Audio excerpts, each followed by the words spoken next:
أعوذ بالله من الشيطان الرجيم. بسم الله الرحمن الرحيم. من كفر بالله من بعد إيمانه إلا من أكره وقلبه مطمئن بالإيمان ولكن من شرح بالكفر صدرا فعليهم غضب من الله ولهم عذاب عظيم. ذلك بأنه مستحب الحياة الدنيا على الآخرة وأن الله لا يهدي القوم الكافرين. أولئك الذين طبع الله على قلوبهم وسمعهم وأبصارهم وأولئك هم الغافلون. لا جرم أنهم في الآخرة هم الخاسرون. ثم إن ربك للذين هاجروا من بعد ما فتنوا ثم جاهدوا وصبروا إن ربك من بعدها لغفور رحيم. صدق الله العظيم.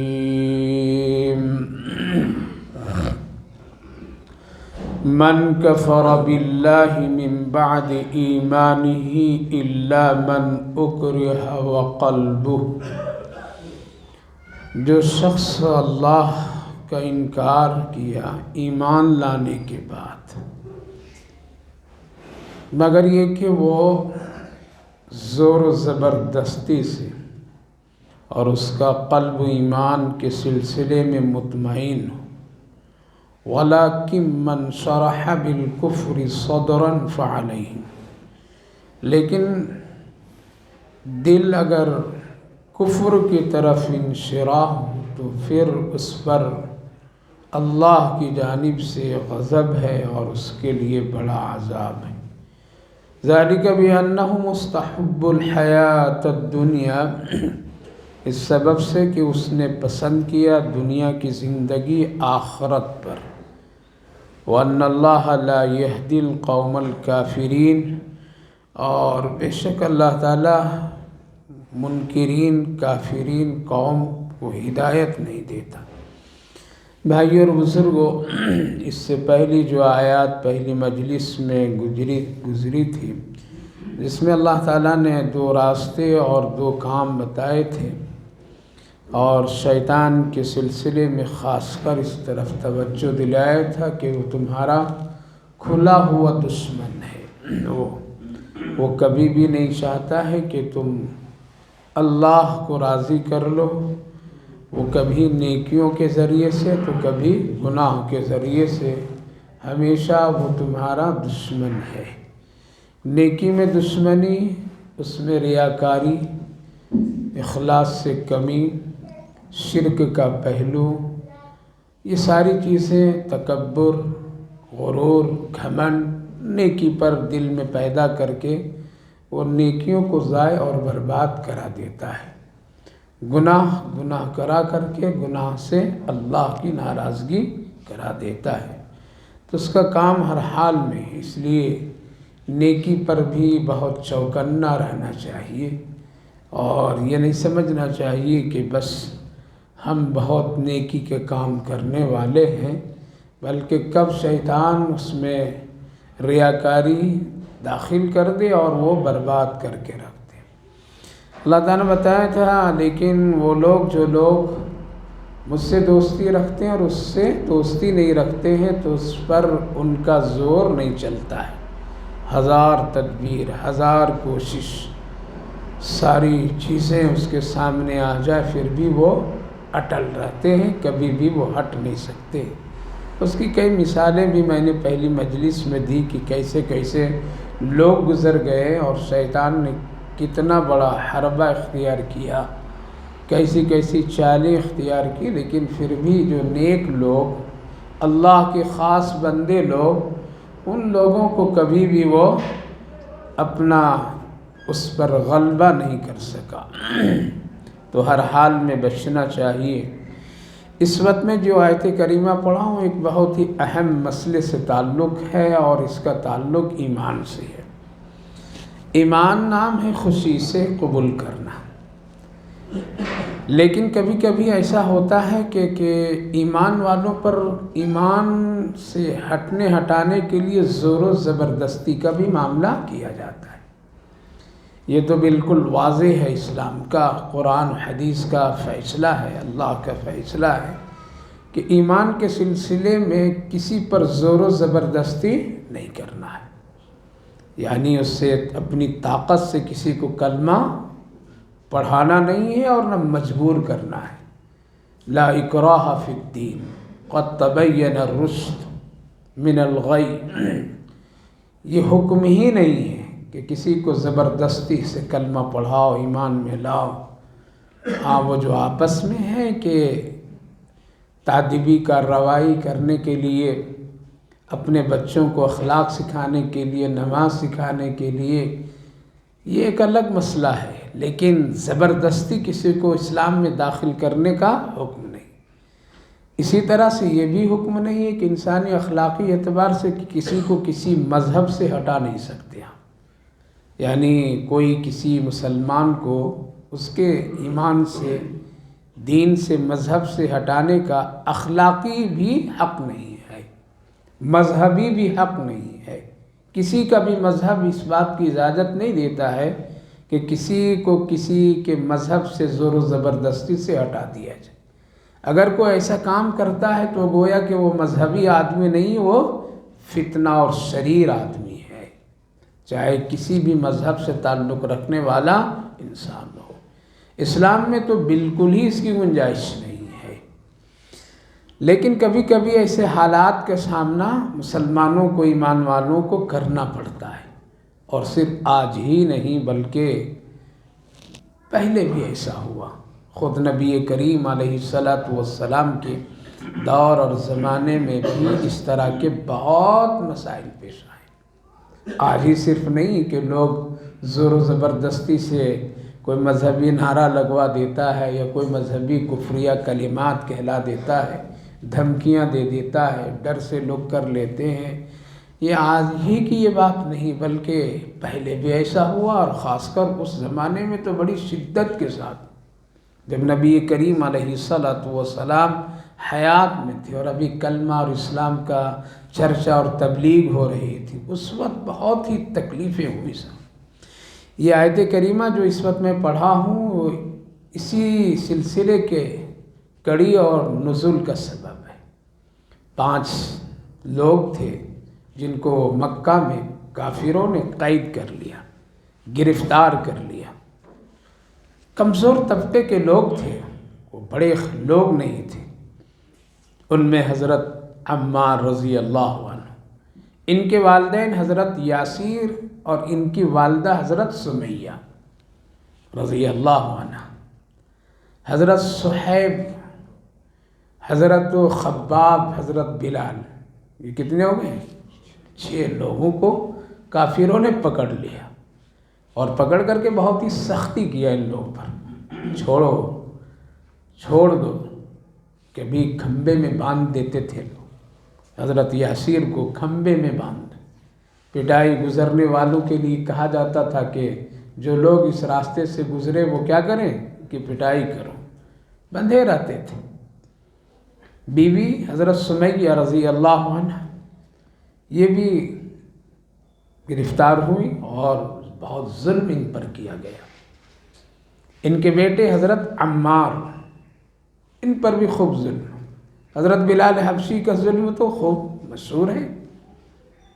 پکڑ کر کے گرفتار کر کے روز سزائیں لوگ دیتے تھے، زمین پر گھسیٹتے تھے، پتھر رکھ دیے جاتے تھے، بدن سے کپڑے اتار کر کے پٹائی ہوتی تھی. خوب کیا گیا تاریخ میں ایسا ظلم، اللہ اکبر. لیکن اپنے ایمان پر کیا ہوئے؟ ڈٹے رہے.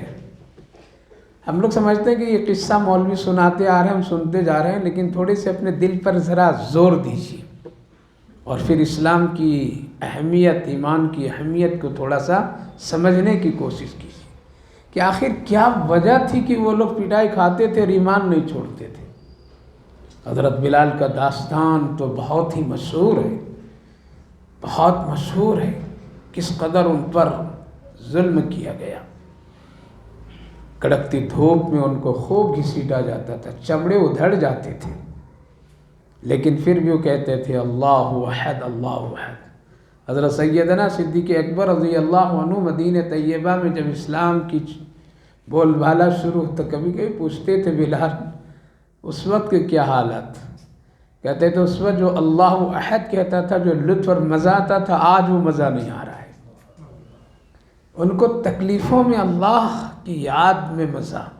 ہم لوگوں تو کھاتے پیتے بھی وہ لذت اللہ کے نام پر نہیں ہوتے. خیر، ان کا داستان اور ان کے واقعات تو زبان زد ہے. مسلمان بچہ جانتا ہے جس کا اسلام سے کچھ تعلق اور رغبت ہے. حضرت خباب رضی اللہ عنہ، ان کو بھی بہت ظلم کیا گیا، خوب ان کو ستایا گیا، صرف اس لیے کہ تم کلمہ چھوڑ دو، محمد کا دین چھوڑ دو، ایک ہی چیز چھوڑ دو. چلتے ہوئے انگاروں پر ان کو ڈال دیے جاتے تھے، اور بدن سے چربی پانی نکلنا تھا تو آگ ٹھنڈی ہو جاتی تھی، لیکن ان کا ایمان ٹھنڈا نہیں ہوتا تھا. پھر بھی نہیں کہتے تھے نا، جو کلمہ پڑھ لیا تم کو جو کچھ کرنا کر لو. ان کے بھی بیوی بچے تھے، ہاں، ان کے بھی بیوی بچے تھے، سب کچھ تھا. آج ہم لوگ کبھی کبھی کہتے ہیں بچوں کے لیے کرنا پڑتا ہے. حضرت کیا ہے؟ بچوں کے لیے بے ایمان بن جاؤ گے؟ بچوں کے لیے دین چھوڑ دیں گے؟ بیوی بچوں کے لیے کیا ایمان کو چھوڑ کر کے کوئی مرتد ہو جائے؟ پھر تو وہ اس کے پاس ہے ہی نہیں ایمان. تو حضرت خباب کو بھی اسی طرح کرتے کرتے ان کو بھی کیا کیا؟ شہید کر دیے لوگوں نے. حضرت بلال بچے چھوٹے، اور پھر نبی پاک علیہ الصلوۃ والسلام کے دامن میں پناہ اللہ نے دی.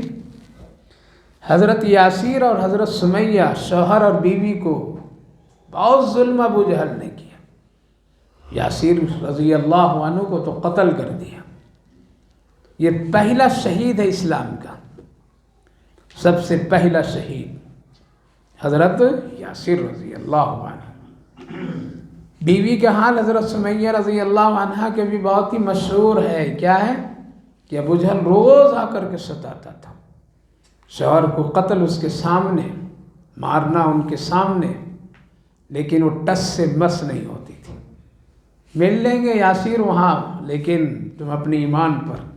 آج تو عورتیں نماز تو پڑھنے نہیں دیتی ہیں، پھر بھی کہتے ہیں کہ میری ماں میری بیوی پکے سچے مسلمان. جب دیکھتے تھے ایک نظر سے اپنی بیوی کو اور ایک نظر سے شوہر کو، جب حضرت سمیہ دیکھتی تھی ظلم سامنے، تو یہ کہتی تھی کہ میدان محشر میں مل لیں گے. ہٹنا نہیں، جھکنا نہیں. ابو جہل کی ظلم پر کبھی بھی نہیں جھکنا. کیا ہمت تھی. آج تو 2 رکعت نماز پڑھنا ہمارے اور آپ کے لیے مشکل ہے. حضرت سمیہ رضی اللہ عنہ کو تو کیا کیا؟ 2 اونٹ لایا کہ نہیں مانو گے تم، اور ابو جہل نے 2 اونٹ لا کر کے دونوں پاؤں میں باندھا رسی سے. ایک کو ایک سمت چلایا، ایک کو ایک سمت چلایا. 20 سے زندہ. ایک انگلی کو ذرا کاٹ کر کے دیکھیے، ناخن ہے اور ناخن کے قریب سے ایک ہلکا سا چمڑا نکل جاتا تو اس کو اکھاڑنے میں کتنی شدت کی تکلیف ہوتی ہے. آزمائیے کبھی. ہلکے سے ناخن میں اگر چوٹ لگ جائے تو کرا جاتے ہیں ہمارا. زندہ دو ٹکڑا ہو گئی۔ سنائیے یہ داستان، یہ واقعہ اپنے گھر کے ماں بہنوں کو، وہ بھی بڑی غفلت میں زندگی ان کی گزر رہی ہے۔ وہ یہ سمجھ رہی ہیں کہ بس ہمارا شوہر مسجد جاتا، نماز پڑھتا، ہم کو گھر میں کرنے کی کیا ضرورت ہے؟ وہ تو بس اپنے کپڑوں میں، اپنی زیب و زینت میں، اپنے کھانے پینے میں مست ہیں۔ آج کے مسلمان ماں بہنیں چند ٹکوں میں اور چند چیزوں میں وہ مرتد ہو رہی ہیں آج، اور تعلیم کے نام پر آج مسلمان کی بیٹیاں غیروں کے حوالے ہو رہی ہیں۔ اپنی چند دنیا کی خواہشات کی خاطر وہ اپنے ایمان کی سودا کر رہی ہیں۔ سنائیے کہ ایمان کیا ہے، سنائیے حضرت سمیہ کا واقعہ اپنے گھروں میں۔ سنانا چھوڑ دیے، اسی لیے ان کے دلوں سے ایمان کی حرارت نکل گئی، ان کے اندر سے اخلاق نکل گیا ہے۔ یہ قصے کہانی بیٹھ کر کے کبھی سنائیے، ان ماں بہنوں کے ایمان، ان کی حالات سنائیے کہ وہ بھی تو تھی۔ ہم تو آج فٹ بال کی کہانیاں سناتے ہیں، کرکٹ کے کھلاڑیوں کی داستان سناتے ہیں، ہم تو فلاں فلاں کے اسٹوری سناتے ہیں۔ میرے بھائیو بزرگوں، بہت ہی شدت کے ساتھ لوگوں نے ظلم کیا ہے۔ تو کتنے ہو گئے؟ حضرت خباب بھی چلے گئے، حضرت یاسیر بھی شہید ہو گئے، حضرت سمیہ بھی شہید ہو گئی۔ یہ پہلے لوگ ہیں جو اسلام میں سب سے پہلی شہادت حاصل کیے، مردوں میں حضرت یاسیر اور عورتوں میں حضرت سمیہ۔ اس لیے جب ان کی قبر پر کھدائی کا کام کرنے کا فیصلہ کر لیا گیا تھا حرم پاک کی توسیع کے وقت، تو رات میں کسی نے خواب میں کہا خبردار یہاں مشینیں مت چلاؤ، یہاں کھدائی مت کرو، یہاں حضرت سمیہ رضی اللہ عنہا کی قبر ہے، چھیڑ چھاڑ مت کرو۔ جان دی اللہ پر تو اللہ نے اس کی قدر آج بھی کرا رہا ہے۔ میرے بھائیو بزرگوں، بچ گئے حضرت عمار، ان کے بیٹے بچ گئے، ہجرت کر کے رسول اللہ صلی اللہ علیہ وسلم کے پاس آئے۔ خوب ان کو بھی ستایا، لہذا جب ان کو خوب تکلیفیں دی، باپ بھی چلا گیا، ماں بھی چلی گئی، حالات بالکل خراب ہو گئے۔ پورا مکہ ایک طرف، اسلام والے بہت کم، مٹھی بھر ہیں جو چھپ چھپا کر کے کام کر رہے ہیں۔ ان کو جب زور دیا گیا تو یہ بدل گئے۔ کیا ہوئے؟ مطلب کلمہ چھوڑ دیے اور ان سے وعدہ کر لیا میں اپنے دین پر لوٹ۔ جب یہ رسول اللہ صلی اللہ علیہ وسلم کی خدمت میں کسی طرح چھٹ چھٹا کر کے رہائی حاصل کر کے آئے تو آ کر کہا رسول اللہ میرے بارے میں کیا حکم ہے؟ تو آپ صلی اللہ علیہ وسلم پوچھیں کہ یہ بتاؤ کہ جس وقت میں تم یہ کفریہ کلمات کہہ رہا تھا، کلمے سے ہٹ کر کے پھر دوبارہ کفر کی طرف جب جا رہا تھا تو تیرا دل کیا کہہ رہا تھا؟ تمہارے دل کی کیفیت کیا تھی؟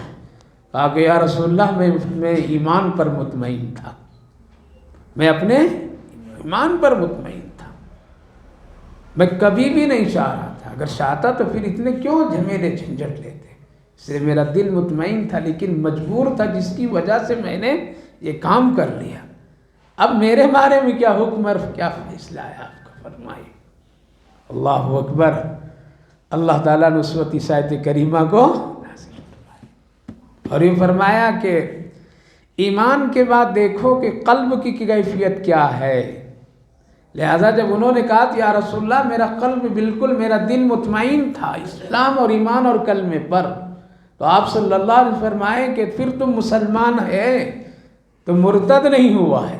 تب یہ آیت نازل ہوئی اور اللہ نے ایک واضح کر دیا ان کی شان میں اور ان صحابہ کی شان میں، اور یہ مسئلہ عمومی بنا دیا کہ اگر کوئی آدمی زور و زبردستی کسی بھی پریشانی کے عالم میں اگر کفریہ کلمات کہہ دیتا ہے تو اس کو چاہیے اپنے دل کو قابو میں رکھے، یعنی دل سے نہ کہے بلکہ زبان سے کہہ کر کے بچ جائے۔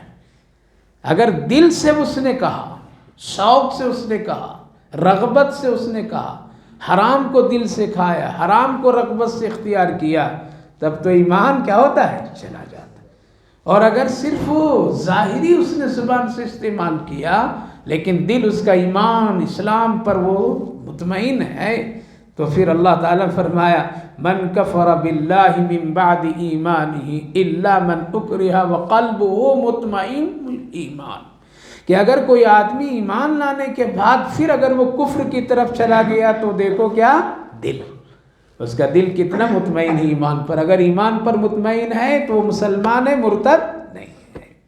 ایک ان کی شان میں گویا کہ اللہ رب العالمین نے ایک فیصلہ سنا دیا کہ یہ جو کہہ رہے ہیں کہ میرا دل ایمان پر کیا تھا؟ مطمئن، بالکل مطمئن، لہٰذا یہ مرتد نہیں ہوئی، اس پر مرتد کا حکم نہیں۔ مرتد کا حکم کا مطلب یہ ہے کہ اگر کوئی آدمی اسلام سے پھر جائے اور کفر میں چلا جائے تو اس کو سمجھاؤ 3 دن تک کے، پھر اس کے بعد میں نہیں سمجھتا ہے تو اس کو اسلامی ملک قانون ہو تو اس کو قتل کرنے کا حکم ہے۔ لیکن اگر وہ 3 دن کے اندر میں پھر سمجھ کر کے حالات میں پھر وہ لوٹ جاتا ہے یا پھر کبھی بھی وہ لوٹ جاتا ہے تو پھر وہ اسلام میں آ سکتا ہے۔ لیکن اگر وہ ہٹ درمی کی اور اسلامی قانون ہے تو اس کے 3 دن سے زیادہ مہلت نہیں دینے کی ہے۔ تو اللہ رب العالمین نے ایک گویا کہ اپنے بندوں کے ساتھ میں آسانی کا معاملہ کیا کہ دل سے دیکھو، اور دل کا مالک کون ہے؟ اللہ ہے۔ وہ زور و زبردستی کرنے والا بھی دل کی کیفیت کو نہیں جانتا، لہذا ہمیشہ ایمان کی اہمیت دل میں ہونی چاہیے اور اس کا اظہار زبان سے اور اس کا عمل پورے جسم سے ہونا چاہیے۔ یہ 3 درجے، ایمان بالقلب، ایمان بالقلب دل میں، ایمان کا اظہار زبان سے، اور عمل پورے زندگی اور اپنے پورے وجود سے، یہ ہونا ضروری ہے۔ تبھی ایک مسلمان ہو سکتا ہے اور ایک مسلمان کہلا سکتا ہے۔ آج اگر ہم دل میں ہے ایمان تو زبان ہماری کچھ، اگر زبان ٹھیک ہے تو پھر عمل ہمارا ٹھیک نہیں ہے۔ اس لیے آج 90% ہم لوگ ایمان پر، اسلام پر عمل نہیں کر رہے۔ ایمان اور اسلام کے قانون اور شریعت پر اور اس کے احکامات پر مسلمان آج عمل نہیں کر رہے، بلکہ آج ہماری اور آپ کی زندگی صرف اتنی ایمان اور اسلام سے تھوڑی سی ایک شکل ہے، وہ مسجد کے دائرے میں ہے، مسجد سے باہر بہت کم ہے، بہت کم ہے۔ اسلام ہمارا شادی بیاہوں میں نظر نہیں آتا ہے، آتا ہے نظر؟ کوئی کہہ دے ہے کسی کے اندر اتنی جرأت کہ کہہ دے کہ اسلامی شادی ہو رہا ہے، یہ مسلمان کی شادی ہو رہا ہے، یہ مسلمان لڑکے لڑکیاں ہیں، یہ مسلمان کا ولیمہ ہے، یہ مسلمان کی ماں بہنیں آئی ہیں یہاں پر اور یہ مرد حضرات آئے ہیں، کوئی کہہ سکتا ہے؟ کوئی نہیں کہہ سکتا۔ ہم لوگ جان بوجھ کر کے اسلام کے خلاف کام کر رہے ہیں، کوئی نہیں کہہ سکتا ہے۔ ہماری تجارتوں میں اسلام نہیں، ہماری شادی بیاہوں میں اسلام نہیں، ہماری دوستی میں اسلام نہیں، ہماری رشتہ داری میں اسلام نہیں، ہمارے گھر کے اندر اسلام نہیں، ہماری زندگی میں نہیں ہے۔ تو میرے بھائیو بزرگو، اصل تو جو اسلام صحابہ نے پیش کیا تھا اور جو محنت کیے تھے وہ آج ہمارے نزدیک نہیں ہے، لہٰذا یہ حالات تھے اس دور میں کہ کتنے تکلیفیں دی گئی، کتنا ستائے گئے۔ آج اس کے مقابلے میں اگر ہزاروں کروڑوں لاکھوں کی تعداد میں مسلمانوں کی یہ آبادی، وہ تو گنے چنے لوگ تھے، لہذا آج تو ہم لوگ مسلمان اسلام سے جو ہٹ رہا ہے وہ تو اکا دکا قصہ آ رہا ہے، کیونکہ کسی نے زبردستی اس کو مذہبی نعرہ لگوایا یا مذہبی تشدد کیا یا اکا دکا کروڑوں میں 2 4 5 کو مارا پیٹا جلایا، لیکن اس سے زیادہ تو مسلمان خوشی خوشی سے اسلام چھوڑ کر کے دوسرے مذہب پر عمل کر رہے۔ دوسرے صرف یہی نہیں ہے کہ کوئی آدمی صرف جا کر کے کسی بت خانے میں جا کر کے وہ ڈیرہ جما لے، بلکہ مسلمان کی شکل میں رہ کر کے اسلام کو اگر بدنام کر رہا ہے تو یہ سب سے بڑا اسلام کے ساتھ دشمنی ہے۔ اس نے خیال ہی نہیں رکھا، کلمے کا خیال نہیں رکھا، اس نے اپنے اسلام کے وضاحتہ کو خیال نہیں رکھا، اس نے اپنے آپ کو ایمان کے لیے کچھ کوششیں نہیں کی۔ اس لیے ہمیشہ آدمی کو چاہیے کہ ہماری وجہ سے اسلام بدنام نہ ہو، ہماری وجہ سے ہمارے نام سے اسلام کا نام بدنام نہ ہو، ہمارے کسی کرتوت اور کسی کام کی ذریعے سے اسلام رسوا نہ ہو۔ آج تو لوگ لگے ہوئے ہیں کہ کسی نہ کسی طرح سے وہ رسوا ہم کر دیں، بدنام کر دیں، لہذا کبھی کوئی ٹوپی پہن کر کے غیر بھی بدنام کر دیتا ہے، کبھی کوئی برقع پہن کر کے بدنام کر دیتا ہے۔ کرنے دیجئے، اس سے نہیں، لیکن ہم تو نہ کریں، مسلمان تو نہ کریں، اس لیے لحاظ رکھنا نہایت ہی ضروری ہے۔ یہ ایمان یوں ہی نہیں آیا، اس کے پیچھے صرف یہ 6 صحابہ کا اور ایک خاتون کا صرف واقعہ اگر پڑھیں سمجھیں تو قسم خدا کی ایمان اور اسلام کی عظمتیں دلوں میں آ جانا چاہیے کہ کس قدر تکلیف، کس قدر شدت اور کس قدر وہ لوگ اپنے ایمان پر ڈٹے رہے کافروں کے ساتھ، تب کہیں یہ سرکتا ہوا اسلام ہمارے اور آپ کے زندگی اور گھروں میں آیا ہے۔ تو اللہ تعالیٰ نے فرمایا من کفر باللہ، کہ جو شخص اگر زور و زبردستی کی حالت میں ایمان سے کفر کے کلمہ کہہ لیا، لیکن اگر اس کا دل مطمئن ہے ایمان اور اسلام اللہ اس کے رسول پر، تو یہ کافر نہیں ہوا، یہ کافر نہیں ہوا، یہ مسلمان ہے، لہٰذا اس کو مسلمان کا حق ملے گا۔ لیکن اگر کوئی آدمی دل سے، رغبت سے، شوق سے کیا کیا، قبول کر لیا کفر کا، تو یہ کیا ہو گیا، مرتد ہو گیا، پھر اس کا کوئی بھی حصہ اسلام میں نہیں۔ فَعَلَيْهِمْ غَضَبٌ مِّنَ اللَّهِ وَلَهُمْ عَذَابٌ عَظِيمٌ، پھر ایسے لوگوں پر اللہ کا غضب، کیا ہے، اللہ کا غضب، اور آخرت کے لیے بہت بڑا عذاب ہے۔ اب کہیں گے کہ پھر کافروں کو تو کافری ہے، لہذا اس پر اللہ کا کوئی غضب قہر، ان کے لیے آخرت ہے، وہاں غضب و قہر ہے، دنیا میں نہیں ہے۔ لیکن ایک اسلام سے ارتداد کفر کی طرف اگر چلا گیا تو میرے بھائی بزرگوں اس کے لیے غضب ہے اللہ کا، لعنت ہے اس پر، پھٹکار ہے اس پر۔ اس لیے آج دنیا میں دیکھ لیجیے جتنے لوگ بدلے ہوئے ہیں، شوق اور رغبت سے ان کو چین و سکون نہیں دنیا میں، وہ ظاہر کتنے بھی دکھا دیں لیکن چین و سکون نہیں ہے ان پر ہے، اس وقت میں دباؤ ہے وہ مصیبت میں گھڑی میں ہے۔ لہٰذا ہمیشہ آدمی کو چاہیے کہ اپنے ذات سے اسلام کو بدنام نہیں ہونے دینا چاہیے، اپنی ذات سے کبھی بھی اسلام کو نقصان نہیں پہنچنے دینا چاہیے، اپنی کسی قول، فعل، اپنے وضاقتہ اور اپنے کسی بھی شادی بیاہ اور کسی بھی طرح تقریب سے بھی اسلام کو رسوا نہیں ہونے دینا۔ اتنا نہیں گر جائے مسلمان، اتنا نہیں اپنے آپ کو اسلام کو بدنام کر دیں، کل کے تو غریب سے غریب لوگ بھی اسلام کی عظمت اور اس کی قدر کے لیے بڑی بڑی دنیا کی دولتوں کو ٹھوکر مار دیتے تھے لوگ، نہیں ہمارے سامنے صرف اسلام۔ انہی لوگوں کے پاس میں کفار و مشرکین بڑی بڑی پیشکش کرتے تھے، یہ لے لو یہ لے لو، لیکن سب ٹھوکر مارتی۔ واقعہ تو بہت مشہور ہے کہ حضرت اورنگزیب علیہ الرحمہ کے زمانے میں مانگنے والا ایک بہروپیہ اس کو کہتے ہیں جو روزانہ ایک نہ ایک شکل بدلتا ہے، کبھی لباس سے وہ بادشاہ بن جاتا تھا، کبھی لباس سے وہ فقیر بن جاتا تھا، کبھی وہ لباس سے مرد بنتا تھا، کبھی لباس سے وہ عورت بن جاتا تھا، اور پھر وہ بھیک مانگتا تھا۔ لوگ خوش ہو کر کے ہنس کر کے ارے یہ مرد تھا عورت بن گیا، تو لباسوں سے بہروپیہ اسی لیے اس کو کہتے تھے۔ یہ 12 روپ اختیار کرتا ہے، کیا کرتا ہے؟ تو ایک دن ٹہلتے ٹہلتے حضرت عالمگیر اورنگزیب علیہ الرحمہ جو ملک کا بادشاہ ان کے پاس پہنچ گیا، کہا کہ بادشاہ آج آپ مجھے انعام کچھ دیجیے۔ تو حضرت اورنگزیب علیہ الرحمہ بھی ذرا اس سے تفریح کی، کہا کہ بہروپیہ تم کو انعام میں اس وقت دوں گا جس وقت تم کو پہچان نہیں سکوں گا، ابھی تو پہچانتا ہوں، تم کو جانتا ہوں کہ تم یہ رنگ روپ اختیار کرتا ہے، کوئی میرے لیے ایسی شکل تم اختیار کر کے ہم تم کو پہچان نہ سکے تو بہت انعام دوں گا۔ کیا کروں گا؟ ابھی کچھ نہیں دیتا۔ کہا کہ ٹھیک ہے انتظار کیجیے۔ اس نے ایک شکل بنائی، چلا گیا جنگل، اور جنگل میں جا کر کے جبہ قبہ دستار تسبیح موٹے موٹے دانے کے اور ایک جھوپڑی ڈال کر کے بیٹھ گیا۔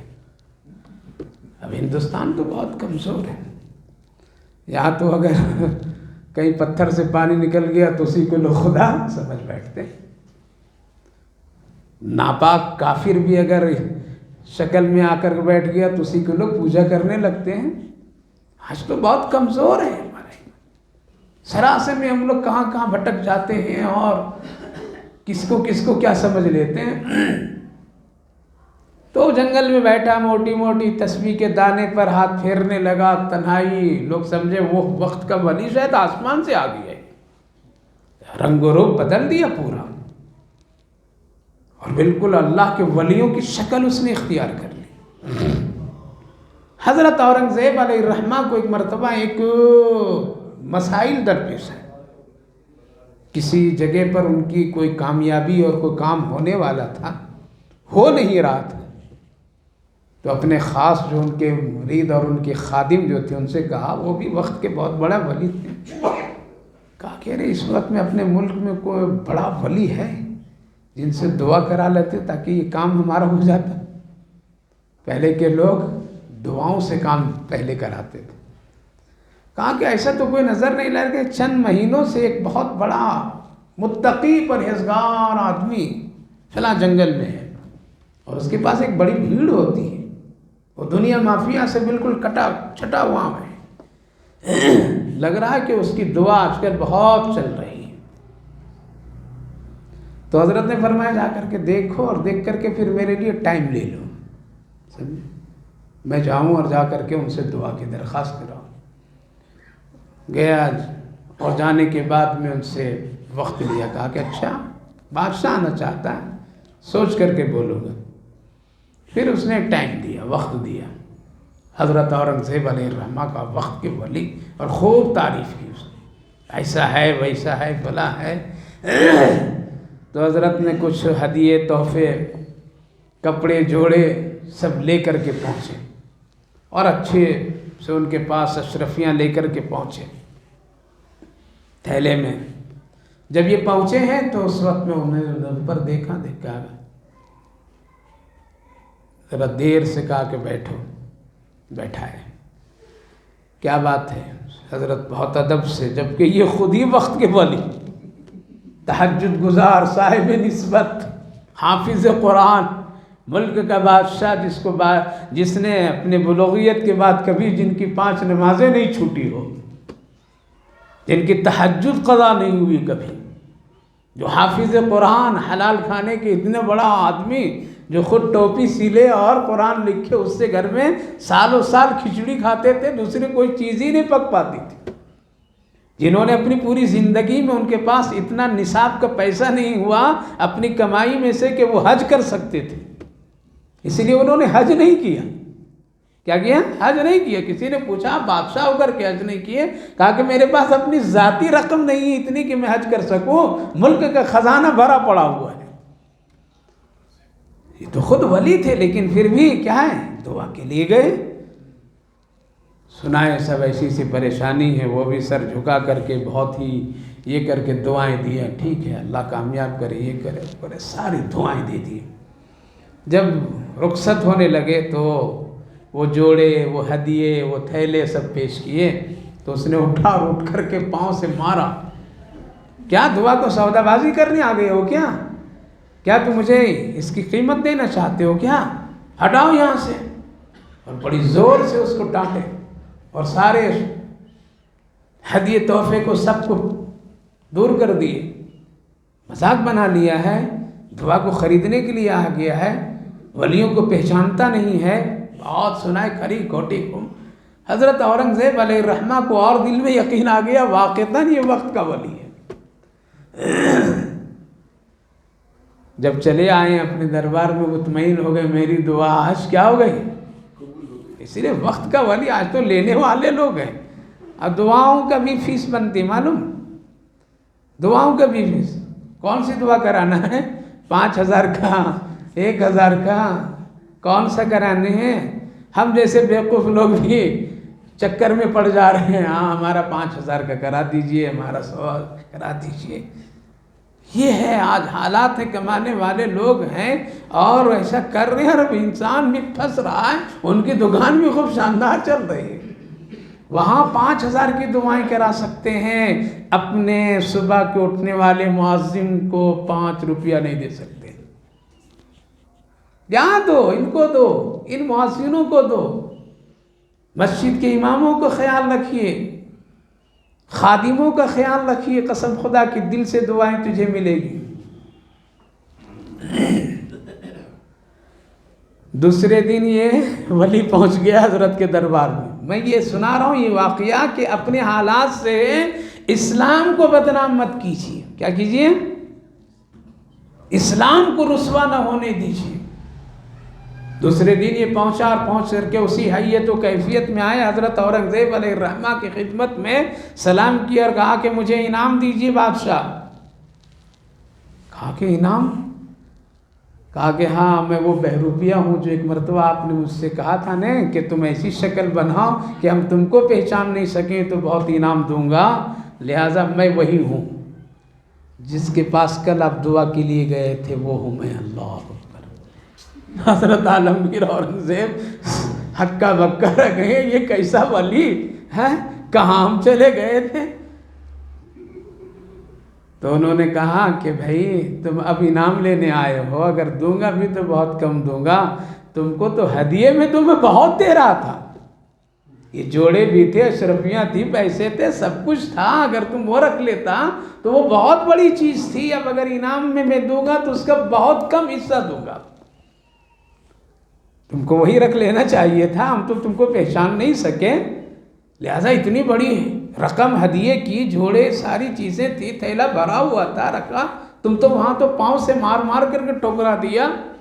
بس یہ جواب سنیے جو آج ہم لوگ میرے بھائی بزرگوں اپنے عمل سے، اپنے کردار سے، ہم خود، ہمارے بچے، ہمارے گھر والے، ماں بہنیں، عورتیں اسلام کو کتنا بدنام کر رہے ہیں۔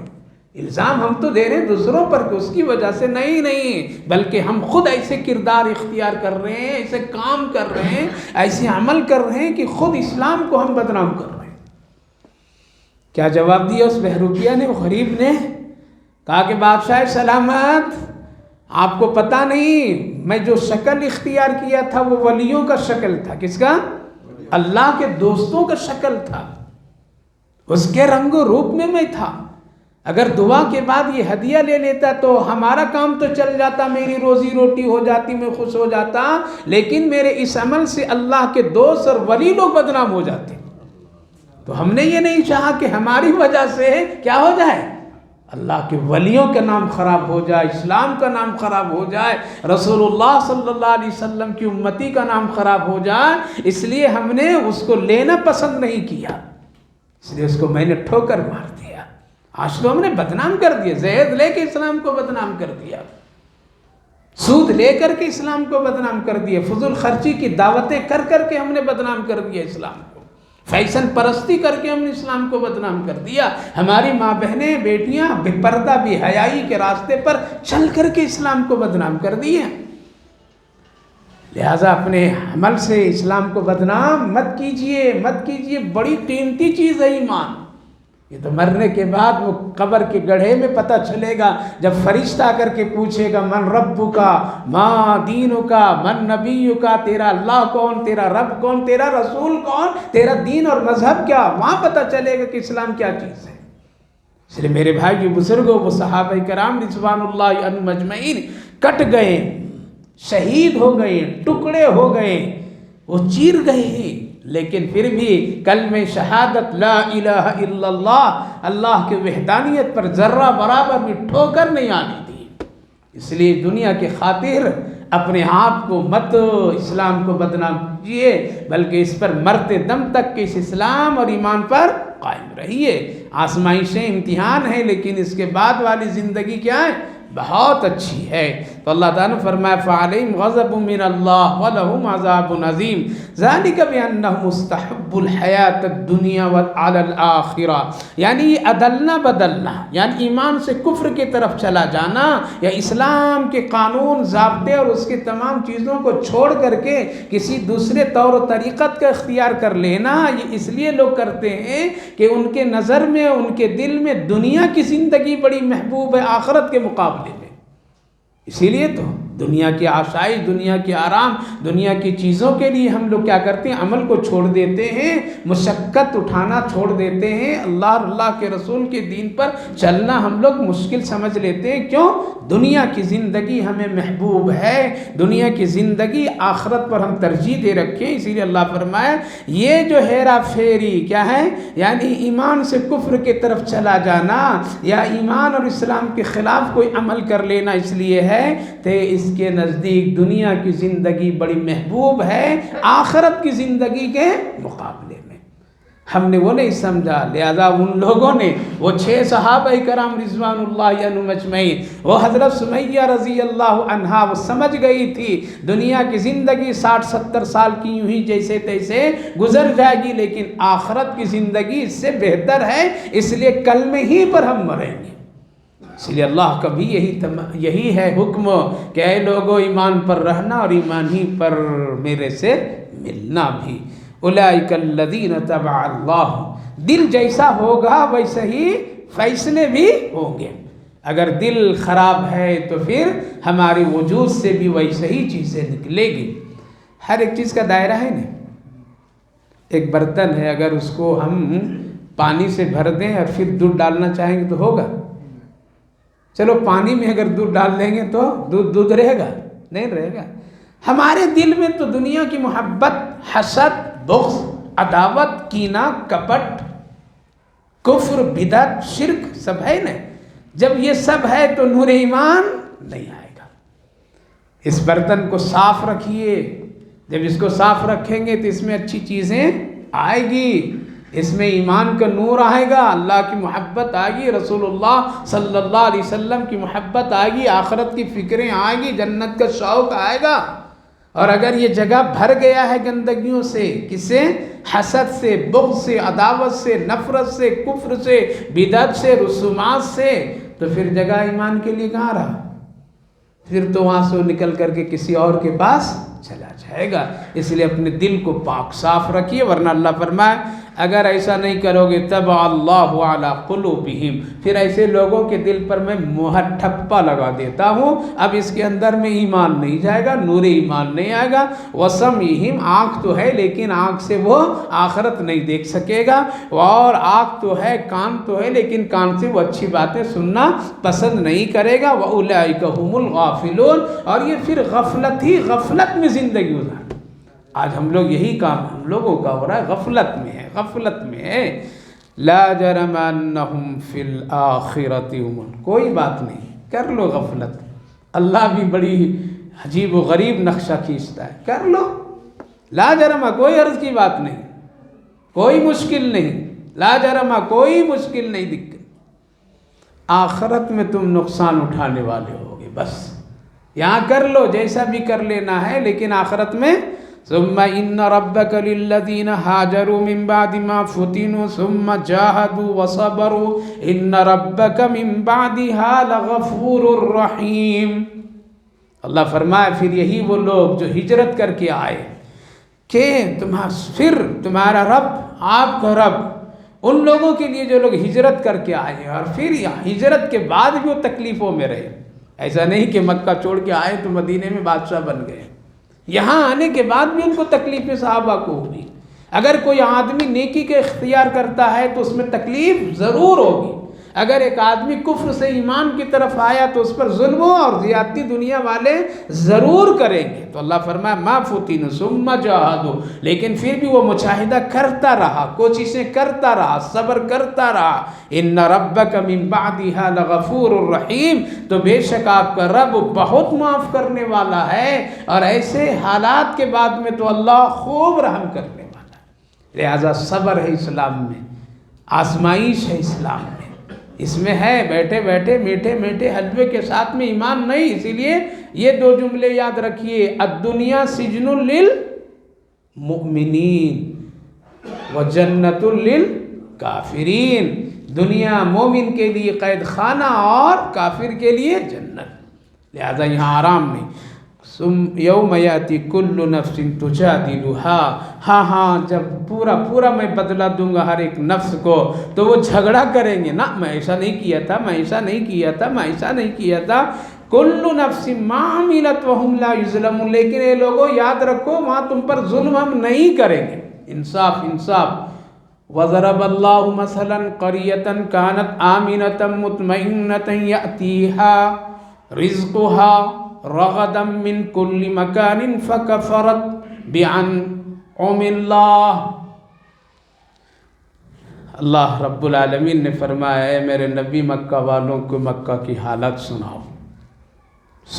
اور یہ واقعہ یہ شان نزول مکہ والوں کے لیے، لیکن پورے عموم میں کیا ہے، قیامت تک آنے والے لوگوں کو کہ سنائیے اس بستی والوں کا قصہ کہ جب وہ لوگ بڑے مطمئن تھے اپنی دولت پر. کون لوگ؟ مکہ والے تھے نا. جب ان کے پاس دولت تھی، طاقت تھی، حکومت ان کی چلتی تھی، بہت مطمئن تھے کون کیا کر لے گا، کون بگاڑ دے گا، کون ہماری روزی کو چھین لے گا، کون میری عزت کو حملہ کرے گا. مطمئن تھے. اے میرے محبوب اس مثال دیجئے میرے نبی اس بستی والوں کی جو لوگ اپنی دولت پر اپنے کام پر بہت مطمئن تھے، ان کو روزی ہر طرف سے آتی تھی خوشی خوشی سے، جدھر ہاتھ بڑھا دے روزی روزی، جدھر ہے خوشی خوشی.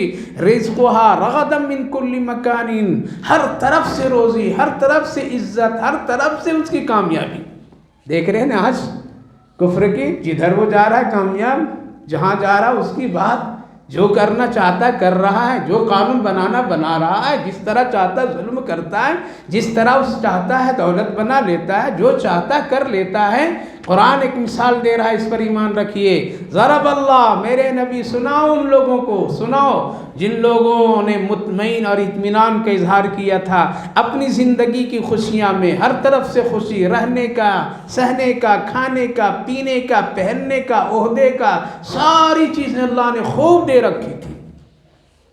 کیا ہوا؟ من کل مکان فکفرت بانعم اللہ. لیکن ان لوگوں نے اللہ کی نعمت کو کیا کیا؟ کفر بھی بدلا، انکار کر دیا. اور وہ نعمت کیا تھے؟ پہلی نعمت پیارے آقا محمد الرسول اللہ صلی اللہ علیہ وسلم. مکہ والوں کے لیے بڑی نعمت کیا کہ محمد الرسول اللہ صلی اللہ علیہ وسلم ہے. ہم سب کے لیے سب سے بڑی نعمت کہ ہم سب کو اللہ نے رسول اللہ کی امتی بنایا ہے. یہ بہت بڑی نعمت. قد من اللہ، اللہ کا بڑا احسان ہے. لقد من اللہ، بہت بڑا اللہ نے احسان کیا کہ اللہ نے ہم سب کو رسول اللہ کی امتی بنایا. تو انکار کیا.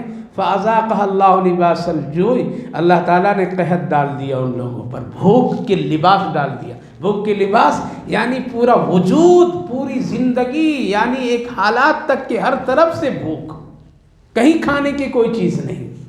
لباس الجوع والخوف، اور ڈر اور خوف ان پر طاری کر دیا اللہ تعالیٰ. کب مسلمان اب حملہ کریں گے، کب مدینے سے آ کر کے ہم پر اٹیک کریں گے. فَأَذَاقَهَا اللَّهُ لِبَاسَ الْجُوعِ وَالْخَوْفِ بِمَا كَانُوا يَصْنَعُونَ. وہ لوگ جو کرتے تھے اس کی سبب سے دو چیز اللہ نے دیا، ایک بھوک دے دیا اور ایک ڈر دے دیا. یہ دو چیزیں بڑی خطرناک ہیں. کیا ہے؟ بھوک اور خوف. آپ کے پاس میں بہت کچھ ہے، ساری چیزیں ہے، گھر میں سب کچھ ہے، لیکن ڈر ہے آج پتہ نہیں کوئی آ کر کے حملہ کرے گا. سو سکیں گے؟ نیند آئے گی؟ خوف، آپ کے پاس میں خوف نہیں لیکن بھوک ہے، کھانے کی چیزیں نہیں ہیں، سو سکیں گے؟ رہ سکیں گے؟ نہیں. یہ دو. وَلَنَبْلُوَنَّكُمْ بِشَيْءٍ مِّنَ الْجُوعِ وَالْخَوْفِ، اللہ نے فرمایا تم کو آزمائیں گے بھوک سے اور بھوک سے. کبھی ایسا ہوتا ہے کہ روزی روک دیتا ہے، اور کبھی روزی تو ہے لیکن اتنی مہنگائی ہے، یہ بھی قحط ہے. کیا ہے؟ ہم چاہتے ہوئے نہیں خرید سکتے، ہم چاہتے ہوئے نہیں کھا سکتے، ہم چاہتے ہوئے نہیں پہن سکتے، اتنی مہنگائی ہے. کیا یہ اللہ کا عذاب ہے. یہ آیت کریمہ کے شان نزول میں مفسرین لکھتے ہیں کہ جب رسول اللہ صلی اللہ علیہ وسلم ہجرت کر کے آئے نا مدینہ، تو 7 سال مکے میں کیا ہوا؟ قحط پڑ گیا. ہر طرف سے روزی کے دروازے اللہ نے کیا کیا؟ بند کر دیا. تجارتیں بند ہو گئی کافروں کی، کھیتی باڑی جو بھی چھوٹی موٹی سب بند، پانی بند، بارش بند، کوئی غلہ دینے کے لیے تیار نہیں، کہیں سے کوئی چیز آ نہیں رہی ہے.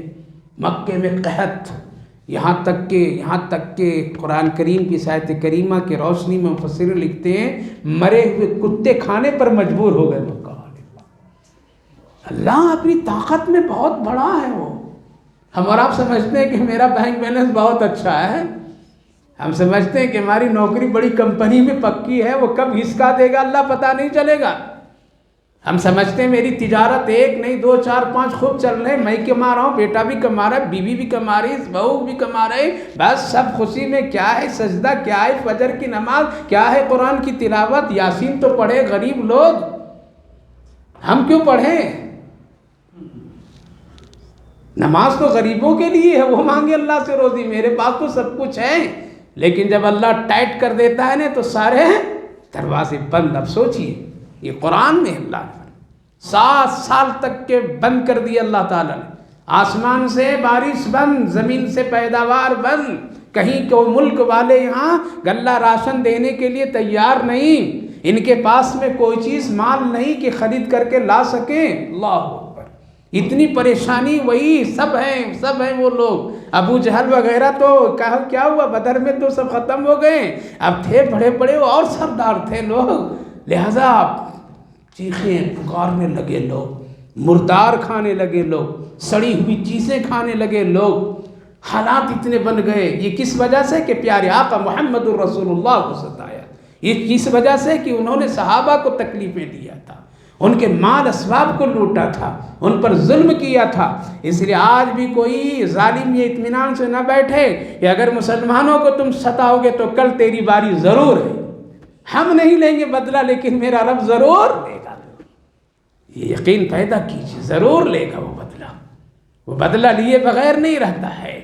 اس لیے کوئی یہ سمجھے کہ ابھی میری طاقت ہے، سب کچھ میرے پاس ہے، جو چاہیں گے ان پر نافذ کر دیں گے، کر لیں، ہم تو برداشت کریں گے، ہم تو ان اللہ مع الصابرین کا سبق پڑھے ہوئے ہیں، ہم تو ان صحابہ کی قربانیوں پر اپنے ایمان رکھتے ہیں۔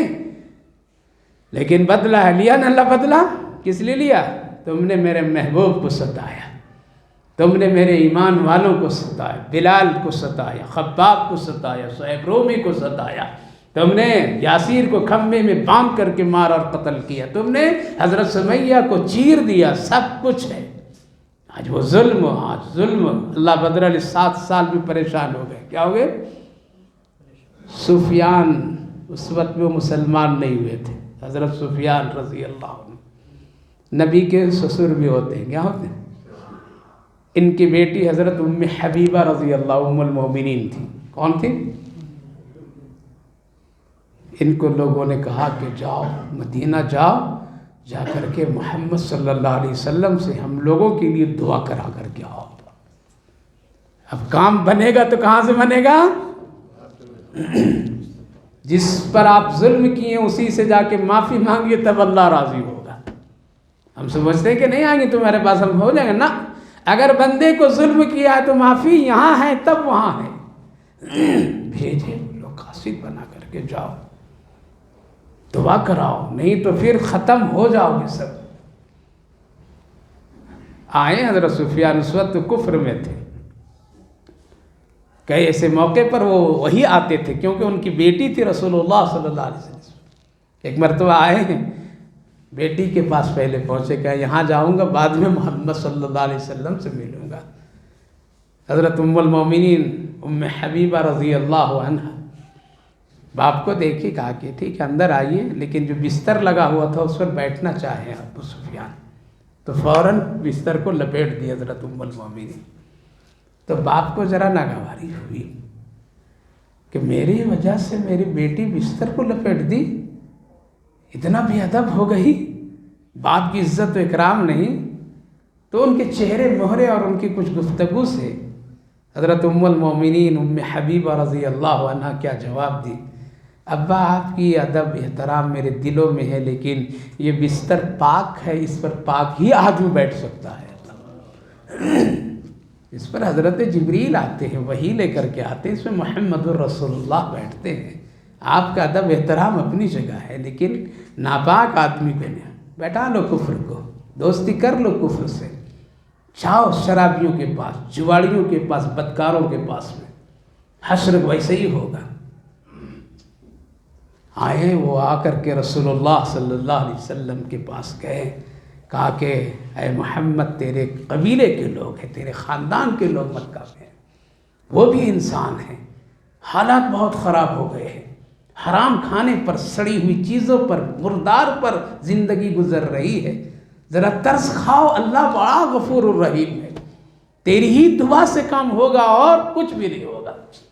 مشرق چلے جاؤ، مغرب چلے جاؤ، قسم خدا کی محمد عربی ہی کا واسطہ کام آئے گا، یہی کلمہ کام آئے گا میرے بھائی بزرگو۔ کہاں بھٹک گئے ہیں مسلمان؟ اللہ کے رسول صلی اللہ علیہ وسلم جن کو پتھر لوگوں نے مارا تھا، جن کو ستایا تھا، جن کے جسم مبارک، گردن مبارک پر اونٹ کی اوجڑی لوگوں نے ڈال دی تھی،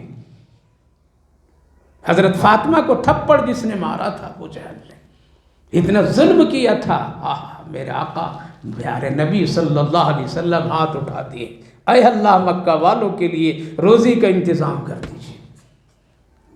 آج ہم لوگ قسم کھا لیتے ہیں تیری قبر پر بھی حاضری نہیں ہوگی۔ مسلمان اتنا ستانے کے بعد بھی آیا دعا کے لیے، تو پیارے آقا کیسے نبی تھے، اللہ اکبر، محسن انسانیت تھے، تڑپ گئے اور ہاتھ اٹھا دیے، میرے رب بس کیجئے، اب ان کے لیے روزی کا دروازہ کھول دیجئے۔ قرآن اٹھائیے، نبی پاک علیہ السلام دعا کیے، تب پھر کہیں ان کی یہ مصیبت ٹلی ہے۔ اور 7 سال یہ ہو گئے، 2 سال ویسے، 7 اور کتنے ہو گئے، 9 سال کا عرصہ گزرا، اور آپ کو پھر اللہ تعالیٰ نے کیا کیا، 8 سال میں مکہ فتح کر دیا۔ آپ دعا کرتے ہیں مکہ میں کشادگی آتی ہے، ذرا خوشحالی آتی ہے، اور پھر اللہ اکبر، اللہ نے پہلے مکے کو خوشحال بنایا، پھر محمد رسول اللہ کو داخل کرایا، تب آپ مکہ پھر فتح کیے۔ میرے بھائی بزرگوں، اتنی حقیقت کے بعد بھی اگر آج کا مسلمان بدکار بن جائے، آج کا مسلمان نماز چھوڑ دے، آج کا مسلمان رسول اللہ صلی اللہ علیہ وسلم کے دین اور سنت سے غافل ہو جائے، تو پھر ایمان خیر، ایمان ہے ہی نہیں، ایسا ہے۔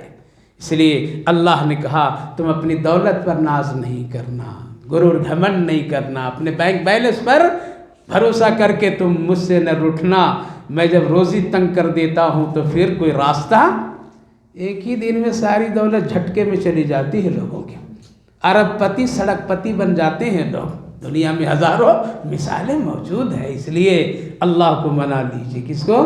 اللہ کو منا لیجئے، رسول اللہ کی سنت پر آ جائیے لوٹ کر، صحابہ کی قربانیوں کو یاد کیجئے، اپنے گھروں میں سنائیے، چرچا کیجئے، فلم اور گانا دیکھنا بند کیجئے، صحابہ کی ان کیفیتوں اور واقعات کو سنا کر کے گھر میں ایمان کی کیفیت پیدا کیجئے۔ اللہ آپ کو بھی سمجھ اور عمل، ہم کو بھی سمجھ اور عمل کی توفیق عطا فرمائے۔ اللہم صلی علی سیدنا نبینا حبیبنا مولانا محمد مبارک وسلم علیہ۔ ربنا آتنا فی الدنیا حسنۃ وفی الآخرۃ حسنۃ وقینا عذاب النار۔ اے رحم کرنے والا مولا، ہم سب پر رحم کر دیجئے، اللہ ہم سب سے راضی ہو جائیے، ہم سب تیرے گنہگار بندے ہیں، تیری رضا کے محتاج، راضی کرنے والے اعمال اور کام کی ہم سب کو توفیق نصیب فرمائیے۔ روزی رزق کا مالک تو ہے، جیسا تو چاہتا ہے وہ دیتا ہے اللہ، ہم سب کے لیے کشادگی روزی، برکت کی روزی، صحت عطا فرمائیے یا ارحم الراحمین۔ گناہوں سے ہم سب کی حفاظت فرمائیے، اور جو ہو گیا ہے توبہ کی توفیق اور ہم سب کو معاف فرما دیجیے۔ اس قرآن پاک کی مجلس کو بے حد قبول فرمائیے، جتنے بھائی بزرگ نوجوان بچے بیٹھے سنے، اللہ سب کے کہنے سننے کو قبول فرمائیے، آخرت کے لیے نجات کا ذریعہ بنا دیجیے، دنیا کے لیے خیر فلاح کا ذریعہ بنائیے۔ اے اللہ جو بیمار صحت و شفا نصیب فرمائیے، صحت مندوں کو سلامتی نصیب فرمائیے، جو لوگ دنیا سے جا چکے ان سب کی مغفرت فرمائے، ہماری ان دعاؤں کو اپنے فضل و کرم رحمتوں سے قبول فرمائے۔ صلی اللہ علی النبی وعلی آلہ وسلم، سبحان ربک رب العزت عما یصفون وسلام علی المرسلین والحمد للہ۔